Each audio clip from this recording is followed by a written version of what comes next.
আমরা প্রতিদিনের মতো আজও অষ্টম শ্রেণীর একটি ক্লাস করতে যাচ্ছি। প্রতি মঙ্গলবারে আমরা ক্লাস করে থাকি এবং আজকে আমাদের মুনাফা নিয়ে আমি আলোচনা করব। গত সপ্তাহে আমি 1, 2 থেকে 5টা অঙ্ক করিয়ে বুঝিয়ে দেওয়ার চেষ্টা করেছি। আজকে আমি এই মুনাফার সূত্র থেকে শুরু করে 4টা নিয়ম কিভাবে সংক্ষেপে আমরা করতে পারি সে আলোচনাই করব। আমরা সেদিন শিখেছিলাম যে I is equal to PRN, I সমান PRN। দেখো, বীজগণিতের মতো আমরাও এখানে সূত্র দিয়েই অঙ্ক করার চেষ্টা করব। তাহলে আমরা আসি, সূত্রগুলো আমরা মনে রাখতে পারি এবং সূত্রগুলো মনে রাখলেই সূত্রতেই অঙ্কগুলো করেই আমরা সমাধান করতে পারবো। সেই জন্যই সূত্রের উপরে জোর দেওয়া আছে। আমিও এমন এমন অধ্যায় করে যাব যেগুলো প্রত্যেকটা অঙ্ক করিয়ে তোমাদেরকে বুঝিয়ে দেব। অর্থাৎ আমরা কম করলেও আমরা যেন যেই চ্যাপ্টার করি, যে অধ্যায় আমরা করি, সেই অধ্যায় যেন আমরা ভালোভাবে শিখতে পারি, সেই চেষ্টাই, সে লক্ষ্যই আমার। তাহলে চলে আসি, আমরা শিখেছি I is equal to PRN, অর্থাৎ আমাদের বইতে আছে R সমান PRN। সুতরাং আমরা এই সূত্রের সাহায্যে আমরা অঙ্ক অনেকগুলো করার চেষ্টা করব। তাইলে আমরা I মানে কি? I মানে ইন্টারেস্ট, P মানে প্রিন্সিপাল অথবা আসল, R মানে রেট, হার, আর N মানে বছর। তাইলে বীজগণিতের ভাষায় আমরা এটাকে 3-4টা সূত্র তৈরি করতে পারি। অর্থাৎ 3টা জিনিস দেওয়া থাকলে একটা বের করতে পারবো। এই সূত্রের মাধ্যমে আমরা কি বুঝলাম? I is equal to PRN, অর্থাৎ ইন্টারেস্ট যদি জানতে হয়, সুদ যদি জানতে হয়, তাহলে আমাকে টাকার পরিমাণ জানতে হবে, আসল জানতে হবে, রেট জানতে হবে, শতকরা কত, এবং সময় জানতে হবে। তাইলেই আমি এই অঙ্কটা করতে পারবো। তাহলে আমার নিশ্চয়ই বোধ সূত্রতে তোমাদের আর কোনো অসুবিধা নেই, কোনো সময় অসুবিধা পড়ারও চেষ্টা করবে না। কারণ দেখো, আমরা যখন করেছি তখন অন্য প্রসেসে করেছিলাম, সূত্র এরকম ছিল না, আমাদের ধারাবাহিকভাবে আমরা করতাম। তোমাদের কাছে ছোট্ট করে একটা সূত্র দিয়েছে, সেই সূত্রটা মনে রাখার চেষ্টা করবে। সূত্রটা কি? ইন্টারেস্ট অর্থাৎ সুদ বা লাভ সমান সমান আসল, রেট, হার, সুদের হার এবং সময়। এই সূত্রের সাহায্যেই আমরা এই অধ্যায়ের যতগুলো অঙ্ক আছে সেগুলো করার চেষ্টা করব। তাহলে চলে আসি, আমরা প্রথম সূত্রটা আমাদের মনে আছে এবং আমরা প্রথম সূত্রটা আর ভুলব না। তাহলে আমি এটাকে ক বলে আখ্যায়িত করলাম, অথবা 1 নম্বর সূত্র। দেখো, আমি যদি বলি সুদ আসল, অর্থাৎ সুদ আর আসল যোগ করলে কি হয়? সুদ আসল। আমি যদি এই সুদ আসলকে N দিয়ে যোগ করি, এই সিম্বল দিয়ে যদি প্রকাশ করি, বইতে তোমাদেরকে সেভাবে প্রকাশ করছে A is equal to P plus I, অর্থাৎ আসলের সঙ্গে যোগ করলেই সুদ আসল হবে। তাহলে এটাও একটা সূত্র আমাদেরকে মনে রাখা উচিত। তাহলে আমরা কি পেলাম? সুদ যোগ আসল, সুদ আসল, এটা হলো আসল, এটা হলো ইন্টারেস্ট। তাহলে A is equal to P plus I, অর্থাৎ এটা আমরা মনে রাখার চেষ্টা করব। তাহলে 2টা সূত্র হয়ে গেল। দেখো, সূত্রগুলি কিভাবে আসছে, কিভাবে আমরা প্রয়োগ করব, সেটি আমাদের কৌশল শিখেবার। দেখো, এবার চলে আসি আমরা কিভাবে সূত্র শিখব। দেখো, প্রথম সূত্রটা কি? I is equal to PRN। আমরা I এর কথা জানি। I হলো ইন্টারেস্ট, P হলো আসল, R হলো সময়, R হলো at the rate of, অর্থাৎ হার, আর N। এখন যদি আমি বলি আসল কত, তাহলে আমরা জানি পক্ষ পরিবর্তন করে আমরা আসল নির্বাচন করতে পারি। আমি যদি এভাবে লিখি PRN সমান I, অর্থাৎ ইন্টারেস্ট, অর্থাৎ লাভ, অর্থাৎ সুদ। আর আমি যদি সুতরাং আমি P is equal to কি লিখতে পারি? P is equal to লিখতে পারি I ভাগ RN। তাহলে আমাদের আর কোনো অসুবিধা নেই। যখনই কোনো অঙ্কে আমরা দেখব আমাদের আসল কত জানতে চাচ্ছি, তাহলে আমরা এই সূত্রটা প্রয়োগ করব। কি সূত্র? দেখো, সূত্রটা হচ্ছে আর কিছুই না, P is equal to লাভ ভাগ at the rate of plus N। N হলো সময়, রেট হলো হার, 100 ভাগের যাই হয় কত করে ইন্টারেস্ট, আর আই হলো ইন্টারেস্ট। এই তিনটে জানা থাকলেই আমরা আসলটা বের করতে পারবো, অর্থাৎ আমাদের মূলধন কত ছিল। আচ্ছা, তাইলে এই 2 নম্বর সূত্র গেল, অর্থাৎ আমরা এটা দিয়ে কি নির্বাচন করতে পারি, আসল নির্বাচন করতে পারি। অর্থাৎ তিনটা যদি দেওয়া থাকে আমরা আসল বের করতে পারি। সূত্রটা কিভাবে আসছে, আমরা পি আর এন লিখলাম আর আই লিখলাম, সুতরাং পিটা রেখে এটা নিচে চলে যাবে। অর্থাৎ আমরা সমাধান করেছি, সমাধানের নিয়ম জানি এবং অঙ্কের বীজগণিতের অঙ্কের নিয়ম জানি, আমরা সেই অনুসারে P is equal to I by R N. তাহলে এটাই মনে রাখলেই আমাদের অঙ্কগুলো এই সূত্রতে বসিয়ে আমরা করার চেষ্টা করব। তাহলে চলে আসি আমাদের এই সূত্রের আর কোনো অসুবিধা নেই। আচ্ছা, 3 নম্বর সূত্র কি বলছে দেখো, রেট, হার যদি আমি জানতে চাই তাহলে এখানে হার আছে। তাহলে দেখো এটা থেকে আমরা 3টা সূত্র নিতে পারি। আমি আর ইজ ইকুয়াল টু কি লিখতে পারি, আই বার পি এন। তাহলে এটা একটা সূত্র হয়ে গেল, ক খ গ। আচ্ছা, কিভাবে হলো দেখো, অর্থাৎ হার যদি আমাদের অন্যগুলো দেওয়া আছে, হার দেওয়া নাই, হার যদি বাড়ি করতে হয় তাহলে আমাদের আসল জানতে হবে এবং ইন্টারেস্ট জানতে হবে, সময় জানতে হবে। তাইলে আমি কেন এটা করলাম, অর্থাৎ 4টা সূত্র এখানে গাঁথা আছে, সেই সূত্র দিয়েই আমরা অঙ্কগুলো করার চেষ্টা করব। অর্থাৎ এই অধ্যায়ে যতগুলো অঙ্ক আছে, আমরা 1 থেকে 16, 17টা অঙ্ক আছে, এই সূত্র সাহায্যে আমরা চেষ্টা করব অঙ্কগুলো সমাধান করার। তাইলে 3টা সূত্র হয়ে গেল। আমরা পি আই জানি, ইন্টারেস্ট জানি, প্রিন্সিপাল জানি, আর জানি অর্থাৎ রেটের হার, আর কি আর ফর বছর, এন সময় যদি জানতে হয় তাহলে আমরা কি লিখতে পারি, সময় যদি জানতে হয় তাহলে I by P R. P মানে আসল, আই মানে ইন্টারেস্ট অর্থাৎ সুদ কত, তারপর আর মানে হার। তাহলে বছর যদি জানতে হয় আমরা এভাবে অঙ্কগুলো ক খ গ এই 4টা সূত্রের সাহায্যে আমরা নির্বাচন করতে পারি। আর কি করতে পারি, a is equal to p plus i, অর্থাৎ সুদাসল সমান আসল প্লাস ইন্টারেস্ট, এটাকে বলা হয় সুদাসল। তাহলে এই সূত্রগুলোর সাহায্যেই আমরা পুরো অঙ্কটা করার চেষ্টা করব ক্লাসে। অর্থাৎ আমরা আমাদের শ্রেণীতে এইভাবেই সূত্রগুলো মনে রাখবো। তোমরা নিশ্চয়ই সূত্রতে বোঝার কোনো কষ্ট নাই। তোমরা বীজগণিতের সূত্রগুলো তোমাদের মনে আছে, a plus whole square is to a square plus b square বিএস 2ab প্লাস বি স্কয়ার। এভাবে আমরা এই সূত্রগুলো মনে রাখার চেষ্টা করব। এবং তোমরা আগে জেনে নাও, এটা হলো ইন্টারেস্ট, এটা হলো প্রিন্সিপাল, অর্থাৎ আসল কত টাকা আমি খাটালাম, কত হারে খাটালাম, কত বছর খাটালাম। দেখো তাহলে বুঝতে কষ্ট নেই। লাভটা কিভাবে হবে, আমার আসল কত, আসলের হার কত, প্রতি বছরে কত টাকা করে পাবো এবং কত বছর আমি টাকা রাখবো। আমি যদি 5 বছরে টাকা রাখি 5 টাকা হারে, তাহলে 5000 টাকা, তাহলে 5000 টাকা পূরণ 5 টাকা হার, 5 টাকা পূরণ বছর, 5 বছর, তাহলে 5 পূরণ 5 পূরণ 5000, তাহলে 5 5 25, 5 25 যাই হয় সেইটা হয়ে যাবে লাভ। আর মূল লাভ কিভাবে হবে, 5 প্লাস আই, অর্থাৎ প্রিন্সিপাল প্লাস ইন্টারেস্টেড। প্রিন্সিপাল ছিল 5000, ইন্টারেস্ট যা বেরিয়েছে সেটা যোগ করলে আমরা সুদাসল পাবো। এইভাবে সূত্রগুলো আমরা মনে রাখার চেষ্টা করব। তাহলে এই সূত্রকে আমি কি করলাম, আমি এদিকে এনে এটা রাখলাম এই পাশে, তারপর আমি সূত্রগুলো বের করলাম, অর্থাৎ আসল কত, রেট কত, এন কত, বছর কত, এইভাবে সূত্রের সাহায্যে আমরা অঙ্কগুলো করতে পারবো। সুতরাং ছোট বন্ধুরা, আমরা আজকে এই যে ক্লাসটা দেখতেছি, তাহলে আমরা সূত্রগুলো বসে বাড়িতে চেষ্টা করব। তোমাদের বইতে সুন্দরভাবে দেওয়া আছে এবং প্রত্যেকটা অঙ্কের সঙ্গে তোমাদের এক একটা করে অঙ্ক বুঝিয়ে দেওয়ার চেষ্টা করেছি। এগুলো পড়ে চেষ্টা করবে, দেখো সুন্দর করে এই লেখে তারপর অঙ্কটা করিয়ে দিয়েছে। সুতরাং এই 4টা অঙ্ক বারবার করে দেখবে, এই সিস্টেমেই আমরা অঙ্ক করতে যাব। অর্থাৎ পরবর্তী অঙ্কগুলো আমরা যেটা আরম্ভ করব, দেখো এখানে মূলধন, আসল এবং 4টা অঙ্ক দেওয়া আছে সময়, অর্থাৎ এই 4টে সূত্র দিয়ে 4টা অঙ্ক দেওয়া আছে। এগুলো দেখার চেষ্টা করবে এবং অঙ্কগুলো বুঝে নেওয়ার চেষ্টা করবে। আমি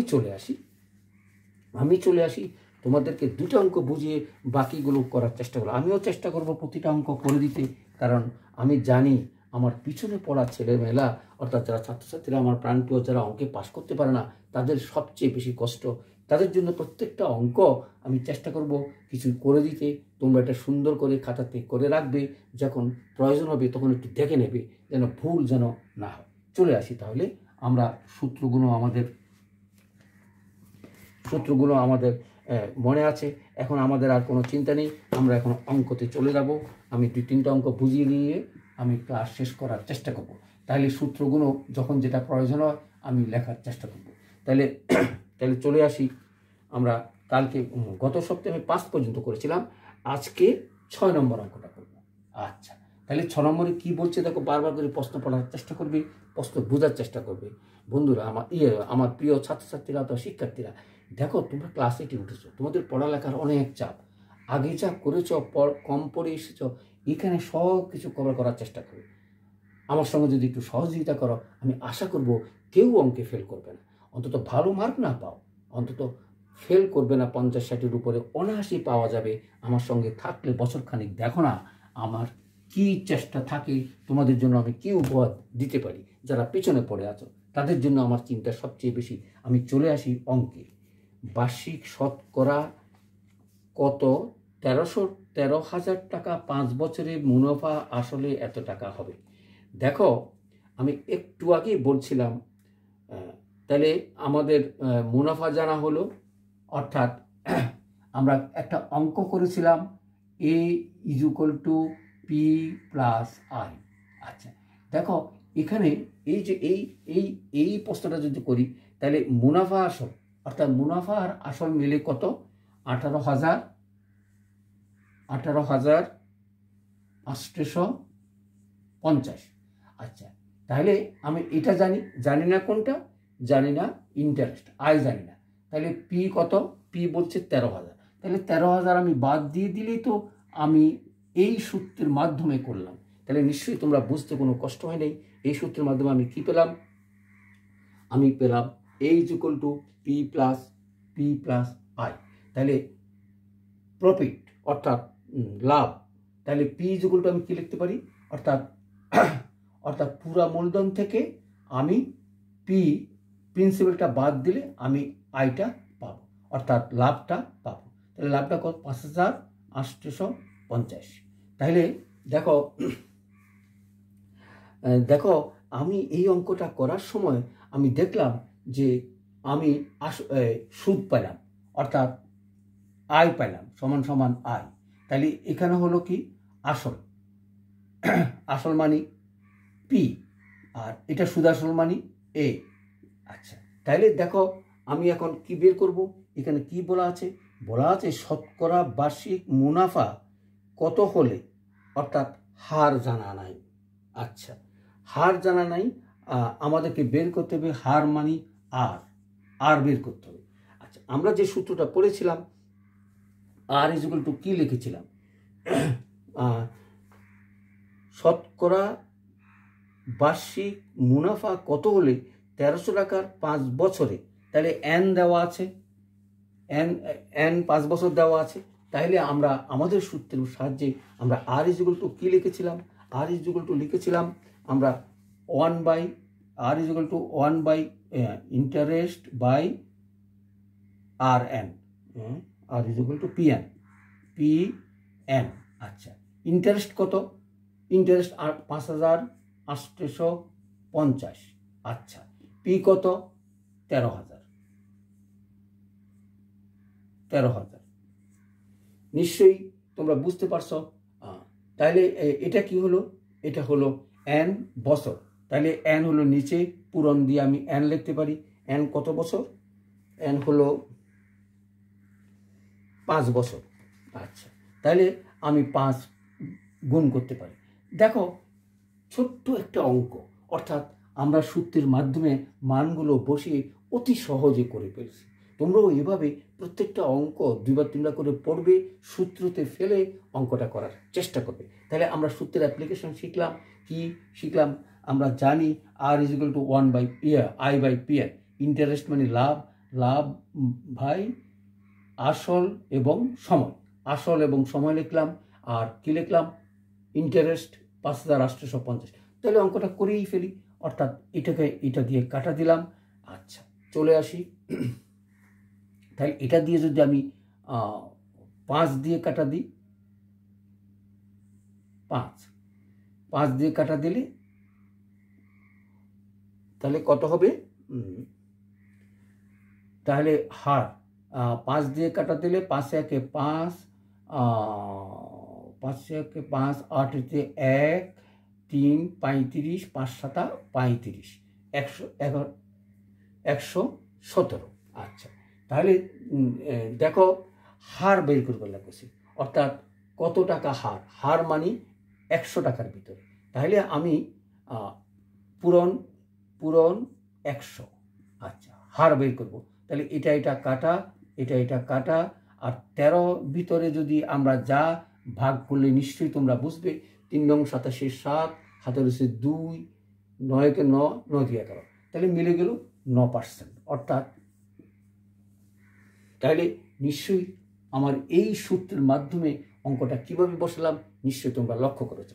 লক্ষ্য করবে আগে সব সংখ্যাগুলো আমরা জানি কিনা, আয় জানি কিনা, অর্থাৎ প্রফিট জানি কিনা, আসল জানি কিনা, সময় জানি কিনা, তাইলে বসালাম। আর হার হলো 100 দিয়ে গুণ করলে হারটা বেরিয়ে গেল। অর্থাৎ তাহলে আমরা এভাবে প্রত্যেকটা অঙ্ক আমরা সহজভাবে অঙ্কগুলো করার চেষ্টা করব। তাহলে চলে আসি 6-এর পরে আমরা 7। দেখো অঙ্ক বুঝে বারবার পরে চেষ্টা করবে, তা না হলে অঙ্ক আমরা করতে পারবো না। 7 নম্বর অঙ্কটা দেখো আমরা কি বলছি। আচ্ছা, বলছে কোনো বার্ষিক শতকরা কত মুনাফায় কোনো আসল 8 বছরে আসল দ্বিগুণ হবে। তাইলে কি জানতে চাবো আমরা, কি জানতে চাবো? হার জানতে চাইবো। আচ্ছা, তাহলে আর ইকুয়াল টু কি লিখতে পারি? আর সমান লিখতে পারি IPN। আচ্ছা, তাহলে দেখো সূত্র এটা, অর্থাৎ হার বার্ষিক শতকরা কত মুনাফার হার কোনো আসলের 8 বছরে আসল দ্বিগুণ হবে। তাহলে N সমান আমরা 8 বছর লিখতে পারলাম। কিন্তু কি বলতেছে? মুনাফা দ্বিগুণ হবে। তাইলে মুনাফা যদি P হয়, তাহলে আমি P ইকুয়াল টু কি লিখতে পারি? I। মুনাফা দ্বিগুণ হবে, তাইলে দ্বিগুণ মানে ধরো অর্থাৎ 100 টাকা যদি আমি আরম্ভ করি তাহলে সেটা 100 টাকাই হবে। তাহলে মুনাফা সমান আমি ইন্টারেস্ট লিখতে পারি, অর্থাৎ 8 বছরে কি হলো? 100 টাকার 100 টাকা 1 বছরে সুদ হলো। কিন্তু আমরা অঙ্কের মাধ্যমে করব, আমরা দেখো কি লিখতে পারি। তাহলে আমি আগে কি বসিয়েছি? আগে আয়, তাহলে আমি আয় সমান P লিখতে পারি, অথবা P সমান আয় লিখতে পারি। P/N, N মানে কি? 8 পূরণ 100। তাহলে অর্থাৎ হার হয়ে গেল, অর্থাৎ পিএ কাটা গেল 8/100, সুতরাং 12.5 ইন্টারেস্ট। দেখো অঙ্কটা কত সহজে হয়ে গেল। অর্থাৎ সূত্রটা যদি জানা থাকে, আমরা যদি ব্যবহার করতে পারি, বুঝতে পারি। আমি আবারও একটু বুঝিয়ে দেওয়ার চেষ্টা করছি। দেখো 8 বছরে মুনাফা আসলে দ্বিগুণ হবে। তাহলে মুনাফা যদি আমি এই ইকুয়াল টু কি লিখতে পারি? দ্বিগুণ, অর্থাৎ 2 গুণ এ, এটা সমান, অর্থাৎ P যোগ P সমান 2P হয়ে গেল। অর্থাৎ এটা যা এটাও তা। ক বছরে? 8 বছরে। আমি এটা থেকে এটা বের করলাম, তাহলে আমরা কি পাইলাম? আমরা পাইলাম P ইকুয়াল টু I। অর্থাৎ তুমি P সমান I বসাতে পারো, I সমান P বসাতে পারো, বছর সমান বসালাম, কাটা দিয়ে 100 দিয়ে গুণ করলেই আমাদের অঙ্কটা বেরিয়ে যাবে। এভাবেই তোমরা প্রত্যেকটা অঙ্ক করার চেষ্টা করবে এবং জানবে, শিখবে আমরা কিভাবে সূত্রগুলো ব্যবহার করতে পারি। দেখো প্রত্যেকটা সূত্র এখানে ব্যবহার করার, অঙ্কগুলোতে ব্যবহার করার চেষ্টা করবে, কারণ এই 4টে সূত্র দিয়েই এখানে যতগুলো অঙ্ক আছে সবগুলো পারবে, না পারার কিছু নেই। আমি চেষ্টা করব প্রতিদিন অঙ্ক করে তোমাদেরকে বুঝিয়ে দিতে। তোমরা খাতা বানাইয়া, খাতা তৈরি করে সেখানে নোট করে সুন্দর করে রাখার চেষ্টা করবে এবং লেখার চেষ্টা করবে। আর মানে এত, N মানে এত, এটা মানে এত, এটা লিখে বিস্তারিত লিখে খাতাটা যত্ন করে রাখবে। যখনই তোমাদের প্রয়োজন হবে সেই খাতাটা দেখবে, যখনই আটকে যাবে তখনই সেই খাতাটা একটু দেখে নিলে তোমরা অঙ্কে আর ভয় থাকবে না। অঙ্ক তোমাদের পারবে, না পারার কোনো কারণ নাই। সবাইকে আমার ডাক্তার শঙ্কর স্যার ইউটিউবে সাবস্ক্রাইব করে এবং শঙ্কর দত্ত গুপ্তের ডাক্তার শঙ্কর দত্ত গুপ্তের পেজে তোমরা লাইক করে মন্তব্য লিখে শেয়ার করার চেষ্টা করবে। সবাইকে ধন্যবাদ আজকে ক্লাস শোনার জন্য।